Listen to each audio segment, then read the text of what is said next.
guys. Hi guys, welcome back to my new vlog.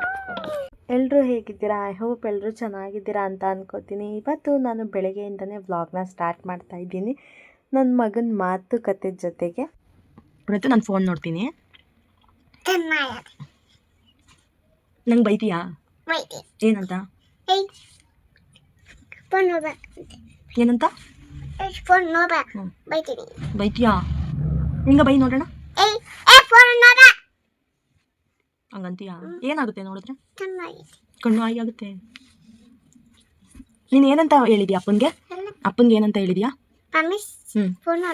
ಏನಂತ? Promise phone ನೋಡಲ್ಲ ಹಂಗೆ ಹೇಳಿದ್ಯಾ? ನಿಂಗೆ ಯಾವ ಟೆಡ್ಡಿ ಇಷ್ಟ? ಯಾವುದು ತೋರಿಸು. ಆಲ್ರೆಡಿ ಇವತ್ತಿನ ವ್ಲಾಗ್ ತಮ್ಮನೇನಲ್ಲಿ ನೋಡಿರ್ತೀರಾ. ನಮ್ಮ ನಡೆ ಹಾಸನ ಕಡೆ. ಏನಕ್ಕೆ ಹಾಸನ ಹೋಗ್ತಾ ಇದ್ದೀವಿ ಅಂತ ಗೊತ್ತಾಗಬೇಕಂದ್ರೆ ಈ ವ್ಲಾಗ್ನ ಸ್ಕಿಪ್ ಮಾಡಿದ್ರೆ ಪೂರ್ತಿ ನೋಡಿ.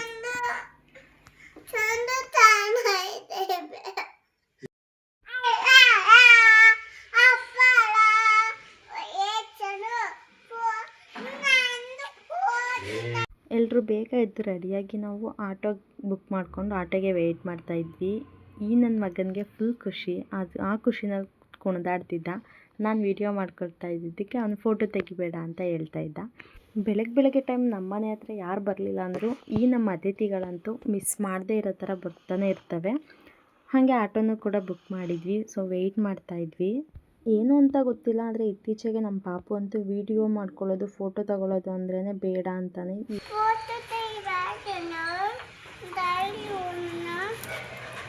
ಅಷ್ಟರಲ್ಲಿ ಆಟೋ ಕೂಡ ಬಂತು. ನಾವು ಬೆಳಿಗ್ಗೆ 5 ಗಂಟೆಗೆ ಮನೆ ಬಿಡಬೇಕು ಅಂದ್ಕೊಂಡಿದ್ದು 6:37ಗೆ ನಾವು ಮನೆ ಬಿಟ್ಟಿದ್ದು. ಲೇಟ್ ಆಗುತ್ತೋ ಏನೋ ಗೊತ್ತಿಲ್ಲ, ಆದರೂ ಹೋಗೋಣ, ಪರವಾಗಿಲ್ಲ ಲೇಟ್ ಆದರೂ ಹೋಗ್ಬೋದಲ್ಲ ಅಂತ ಹೋದ್ವಿ. ಅಂದಮೇಲೆ ಇನ್ನೊಂದೇನಪ್ಪ ಅಂದರೆ ಹಾಸನ ಕಡೆ ಬಸ್ಗಳಿಗೇನು ಕಡಿಮೆ ಇಲ್ಲ, ತುಂಬ ಬಸ್ಗಳು ಓಡಾಡ್ತಿದ್ವು. ಹಂಗೂ ಹಿಂಗೂ ಹಾಸನ ಬಂದು ತಲುಪಿದ್ವಿ. ಇಲ್ಲಿಂದ ನಾವು ಇನ್ನೊಂದು ಬಸ್ ಕ್ಯಾಚ್ ಮಾಡಿ ಹೋಗ್ಬೇಕಾಗಿರೋದು. ಬಸ್ಗಳಂತೂ ಸಿಕ್ಕಾಪಟ್ಟೆ ರಶ್ಶು. ಎಲ್ಲಪ್ಪ ಅಂದರೆ ದಾಸರಕೊಪ್ಪಲಿಗೆ ನಾವು ಹೋಗ್ಬೇಕಾಗಿದ್ದು. ಹಾಸನ ಬಂದಿದ್ದು ರೀಸನ್ ಏನಪ್ಪ ಅಂದರೆ ಒಂದು ಮದುವೆಗೆ. ಈ ಮದುವೆ ಒಂಥರ ಸ್ಪೆಷಲ್ ಅಂತಾನೆ ಹೇಳ್ಬೋದು. ನಾವು ಅಷ್ಟು ದೂರದಿಂದ ಇಲ್ಲಿವರೆಗೆ ಬಂದಿದ್ದು. ನಾವು ಚೌಟ್ರಿಗೆ ರೀಚ್ ಆಗೋ ಅಷ್ಟರಲ್ಲಿ ದಾರೆ ನಡೀತಾ ಇತ್ತು. ಸೊ ಲೇಟ್ ಆಗಿಲ್ಲ ಬಿಡು, ಬೇಗನೆ ಬಂದಿದ್ದೀವಿ ಅಂತಾನೆ ಅಂದ್ಕೊಂಡ್ವಿ. ಈ ಜೋಡಿ ಒಂಥರ ಕ್ಯೂಟ್ ಆ್ಯಂಡ್ ಸ್ಪೆಷಲ್. ಏನಕ್ಕಪ್ಪ ಸ್ಪೆಷಲ್ ಅಂತ ಹೇಳ್ತೀನಿ ಅಂದರೆ, ನಮ್ಮ ಫ್ರೆಂಡ್ಶಿಪ್ಪು ಬರೀ ಜಸ್ಟ್ 2 to 3 months ಫ್ರೆಂಡ್ಶಿಪ್ ಅಷ್ಟೇ. ಬಟ್ ಆದರೂ ಒಳ್ಳೆ ಮೆಮೊರೀಸ್ನ ಕ್ರಿಯೇಟ್ ಮಾಡಿದರು. ತುಂಬಾ ಖುಷಿ ಆಯಿತು ಇವ್ರ ಮದುವೆ ಆಗಿದ್ದು. ಹಾಗೆ ಅಲ್ಲೇ ಸ್ವಲ್ಪ ಹೊತ್ತು ಟೈಮ್ ಸ್ಪೆಂಡ್ ಮಾಡಿಕೊಂಡು, ತುಂಬ ಬಿಸಿಲಿರೋದ್ರಿಂದ ಬೇಗನೆ ಹೋಗೋಣ, ಬಸ್ ಕೂಡ ಕ್ಯಾಚ್ ಮಾಡೋದು ಕಷ್ಟ ಆಗುತ್ತೆ ಅಂತ ಹೇಳಿ ಅವರಿಗೂ ವಿಶ್ ಮಾಡಿ ಊಟ ಮಾಡಿಕೊಂಡು ಮೈಸೂರಿಗೆ ಬಂದ್ವಿ. ಇವತ್ತು ಕಾರ್ತಿಕ ಸೋಮವಾರ ಆಗಿರೋದ್ರಿಂದ ಎಲ್ಲಾದರೂ ಟೆಂಪಲ್ ಹೋಗೋಣ ಅಂತ ರೆಡಿ ಆಗಿದ್ವಿ. ಏನು ಬೇಕು? ಎಲ್ಲಿ ಕೊಡೋದು ಪ್ರಸಾದ? ಯಾವ ದೇವಸ್ಥಾನದಲ್ಲಿ?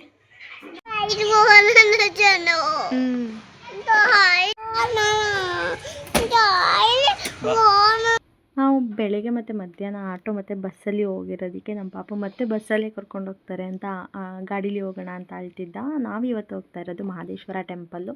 ಈ ಟೆಂಪಲ್ ಇರೋದು ಕುಂಬಾರಕೊಪ್ಪಲಿನಲ್ಲಿ. ಟೆಂಪಲ್ ಅಂತೂ ತುಂಬಾ ಚೆನ್ನಾಗಿದೆ, ತುಂಬ ದೊಡ್ಡದಾಗಿ ನಮಗೆ ಮಹದೇಶ್ವರ ಬೆಟ್ಟದ ಥರನೇ ಫೀಲ್ ಕೊಡುತ್ತೆ.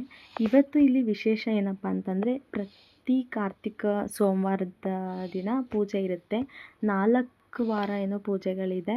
ಮತ್ತು ತುಂಬಾ ಚೆನ್ನಾಗಿ ಲೈಟಿಂಗ್ಸ್ ಎಲ್ಲ ಇದೆ, ನೋಡೋದಕ್ಕೂ ಅಷ್ಟೇ ಖುಷಿಯಾಗುತ್ತೆ. ನಾರ್ಮಲ್ ಡೇಸಿಗೆಲ್ಲ ನಾವು ಈ ಟೆಂಪಲ್ ಬರ್ತಾ ಇದ್ವಿ, ಆದರೆ ವಿಶೇಷವಾದಂಥ ದಿನದಲ್ಲಿ ನಾವು ಇದೇ ಮೊದಲನೇ ಸಲ ಬಂದಿರೋದು. ಹೇಳ್ತಾ ಇದ್ರು ದೀಪಾವಳಿಗೆ ಮತ್ತು ಶಿವರಾತ್ರಿಗೆ ಇಲ್ಲಿ ಜಾತ್ರೆ ಥರನೇ ನಡೆಯುತ್ತೆ ಅಂತ. ಆದರೆ ಕಾರ್ತಿಕ ಸೋಮವಾರದ ದಿನವೂ ಈ ರೀತಿ ಇರುತ್ತೆ ಅಂತ ಗೊತ್ತಿರಲಿಲ್ಲ. ತುಂಬ ರಶ್ ಇತ್ತು, ದೇವರ ದರ್ಶನ ಮಾಡೋಕ್ಕಾಗಲಿಲ್ಲ. ಹೊರಗಡೆನೇ ಕೈ ಮುಗಿದು ಇಲ್ಲೇ ಧೂಪ ಹಾಕಿ ನಾವು ಪ್ರಸಾದ ಕೊಡ್ತಿದ್ರು ಅಂತ ಹೋದ್ವಿ. ಅಲ್ಲಿ ಹೋಗ್ಬೇಕಾದ್ರೆ ಈ ರೀತಿ ಒಂದು ದೇವ್ರದ್ದೆಲ್ಲ ಇದೆ. ಇಲ್ಲಿ ಇರೋವಂಥ ಪ್ರತಿಯೊಂದಕ್ಕೂ ಒಂದೊಂದು ಕಥೆಗಳೇ ಇದೆ. ಲಾಸ್ಟ್ ಟೈಮ್ ಬಂದಾಗೇನೋ ಯಾರೋ ಹೇಳಿದರು, ಆದರೆ ನನಗೆ ಅಷ್ಟಾಗಿ ನೆನಪಿಲ್ಲ. ಆದರೆ ಕೆಲವೊಂದು ಮಾತ್ರ ನನಗೆ ಚೆನ್ನಾಗಿ ಗೊತ್ತು. ಈ ಮಹದೇಶ್ವರರು ರಾಗಿ ಕಲ್ಲನ್ನ ಬೀಸಿದ್ದು, ಈ ರೀತಿದೆಲ್ಲ ಇದೆ. ನೋಡೋಕ್ಕಂತೂ ತುಂಬಾ ಚೆನ್ನಾಗಿದೆ. ತುಂಬ ಜನಕ್ಕೆ ಈ ಟೆಂಪಲ್ ಇರೋದೇ ಗೊತ್ತಿಲ್ಲ. ಹಾಗಾಗಿ ಈ ವಿಡಿಯೋ ಅವರಿಗೆಲ್ಲ ಹೆಲ್ಪ್ ಆಗುತ್ತೆ ಅನ್ಕೋತೀನಿ. ಟೆಂಪಲ್ ಅಂತೂ ತುಂಬ ಚೆನ್ನಾಗಿದೆ, ಮಿಸ್ ಮಾಡಿದೆ. ಒಂದು ಸಲನಾದರೂ ಹೋಗಿ ನೋಡಬೇಕು. ನಾರ್ಮಲ್ ಡೇಸ್ಗೆ ಪ್ರಸಾದ ಎಲ್ಲ ಏನಿರಲ್ಲ, ಇವತ್ತು ವಿಶೇಷವಾದ ದಿನ ಅಂತ ಪ್ರಸಾದ ಕೊಡ್ತಿದ್ರು. ಕಾರ್ತಿಕ ಸೋಮವಾರ ಆಗಿರೋದ್ರಿಂದ ದೀಪಗಳನ್ನು ಕೂಡ ಎಲ್ಲರೂ ಹಚ್ಚಿದ್ರು. ನೋಡೋದಕ್ಕಂತೂ ತುಂಬ ಚೆನ್ನಾಗಿತ್ತು. ಅಲ್ಲಿಂದ ಹೋಗೋದಕ್ಕೆ ಮನಸ್ಸೇ ಇರಲಿಲ್ಲ. ಇದ್ರ ಜೊತೆಗೆ ಅಲ್ಲಿ ಸಾಂಸ್ಕೃತಿಕ ಕಾರ್ಯಕ್ರಮ ಕೂಡ ಇತ್ತು. ಅಂದರೆ ಭಕ್ತಿಗೀತೆಗಳು ಮತ್ತು ಮಕ್ಕಳ ಡ್ಯಾನ್ಸ್ ಕೂಡ ಇತ್ತು. ಈ ದೇವಸ್ಥಾನದಲ್ಲಿ ಸ್ಪೆಷಲಾಗಿ ನನಗೆ ಈ ಸ್ಟ್ಯಾಚು ಅಂದರೆ ತುಂಬ ಇಷ್ಟ. ಅದರಲ್ಲೂ ಲೈಟಿಂಗ್ಸ್ ಮಧ್ಯೆ ಈ ಸ್ಟ್ಯಾಚು ನೋಡೋದಕ್ಕಂತೂ ಇನ್ನೂ ಚೆನ್ನಾಗಿರುತ್ತೆ. ಮತ್ತು ಇದ್ರ ಜೊತೆಗೆ ಅಲ್ಲೇ ಒಳಗಡೆ ಗಣಪತಿ ದೇವಸ್ಥಾನವೂ ಇದೆ, ಹಾಗೆ ಸಿದ್ದಪ್ಪಾಜಿ ದೇವಸ್ಥಾನವೂ ಇದೆ. ಈ ಒಂದು ವಿಡಿಯೋ ನಿಮ್ಮೆಲ್ರಿಗೂ ಇಷ್ಟ ಆಗಿದ್ರೆ ಪ್ಲೀಸ್ ಒಂದು ಲೈಕ್ ಕೊಡಿ, ಹಾಗೆ ಶೇರ್ ಮಾಡಿ. ಇನ್ನೂ ಯಾರೆಲ್ಲ ನನ್ನ ಚಾನಲ್ನ ಸಬ್ಸ್ಕ್ರೈಬ್ ಮಾಡದೆ ನೋಡ್ತಿದ್ದೀರಾ ಪ್ಲೀಸ್ ಸಬ್ಸ್ಕ್ರೈಬ್ ಮಾಡಿ, ಹಾಗೆ ಸಪೋರ್ಟ್ ಮಾಡಿ.